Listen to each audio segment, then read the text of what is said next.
On that note, we have another input that the Chief Justice of India has asked whether any audit has been conducted to ascertain the actual number of construction workers in Delhi.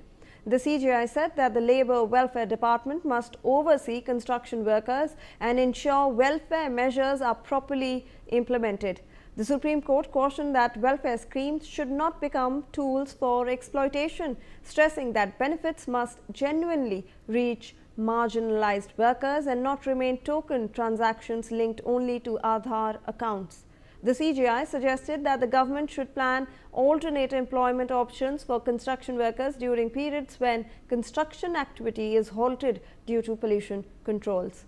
So, Sambhav, like you were pointing out, the CJI has in fact mentioned that even though you are providing 10,000 rupees to all these construction workers, it has questioned if you have an audit of who these construction workers are, and that such welfare schemes should not be looked at tools for exploitation.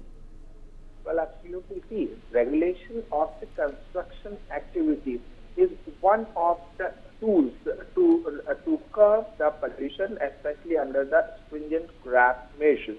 So here, the Supreme Court has cautioned that the welfare scheme should not become the tool for exploitation, and also the top court has stressed that the benefits must genuinely reach the marginalized workers. And this was not the first time the top court has said so. Earlier also, last year when the pollution hearing was going on in the Supreme Court pointed out that these marginalized construction workers must not be the one who will face the brunt of the banning of the construction activities under stringent grab measures to curb the pollution menace. Here the CJI has suggested the government and to plan alternative employment options, as you rightly pointed out, for the construction workers during the period when construction activities are halted due to the pollution control. So yes, this is again a very important development from the Supreme Court,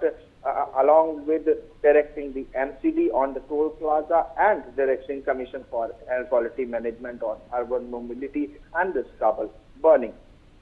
Right, Sambhav, I'll request you to please stay on with us. In fact, we have some more inputs on the story. After the top court ordered to examine the possibility of temporarily suspending operations at the 9 toll plazas around Delhi, a senior advocate appearing for the National Highways Authority of India has accepted the court notice. The court had asked that a decision be taken within 1 week and placed on record.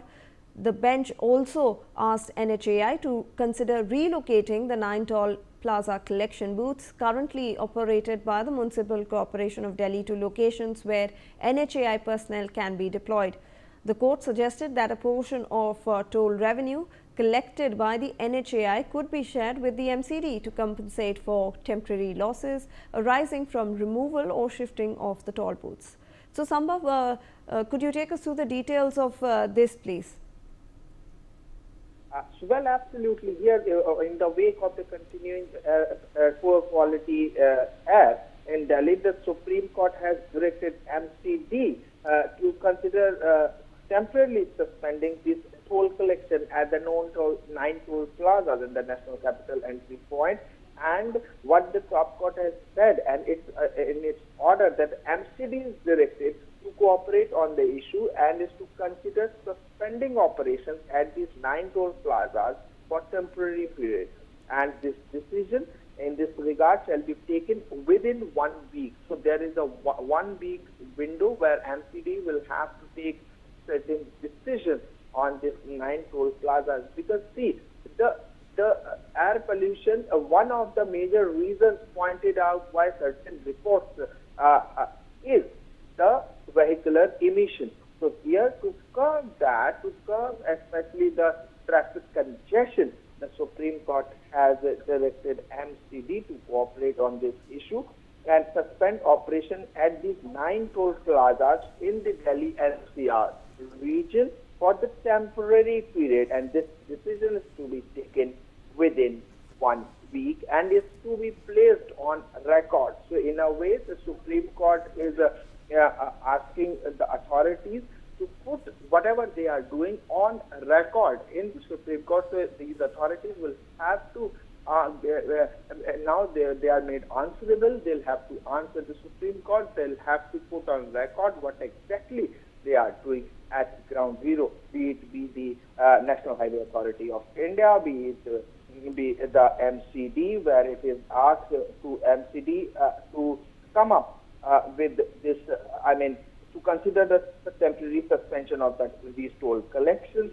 So yes, in a way, the Supreme Court has come down heavily today on certain aspects and trying its level best so that some solution, some practical, pragmatic solution could be reached to curb the pollution menace in the Delhi NCR. Stay on with us, Sambhav. In fact, in some more breaking updates, the Supreme Court has allowed a ban of 10-year-old diesel and 15-year-old petrol vehicles below BS4 emission standards, that is diesel cars and petrol cars of older BS1, 2 and 3 emission standards in Delhi NCR. SE has modified its earlier order of August 12, which said that there shall be no coercive action against old cars of any emission till further orders. So, Sambhav, this step also has now been taken by the top court, where all cars, old cars, that is 10-year-old diesel cars and 15-year-old petrol cars now will be banned in the Delhi NCR region. Take us through the details, please. Developments on the Supreme Court, where the top court has modified its earlier order, which said that no coercive action for now against old petrol and diesel cars. The Supreme Court has allowed now action will be taken against BS3, the Bharat Stage 3, BS2 and BS1 emission standard vehicles. Only BS4 and above cars will get exemptions from action. And also the Supreme Court has allowed now the ban action in the scrapping of 10-year-old diesel and 15-year-old petrol vehicle below BS4 emission standard in Delhi NCR. That is the diesel cars, petrol cars of older BS1, 2, 3 emission standards. The Supreme Court has allowed ban action and scrapping. And also Supreme Court has modified its earlier August 12 order, which said that there shall be no coercive action against old cars of any emission till further orders. Now, after today's order by the top court, the old cars of BS4 and above emission standards, that is BS4, 5, 6, in a way saved till further orders. It is to be seen. All right. Thank you so much, Sambhav.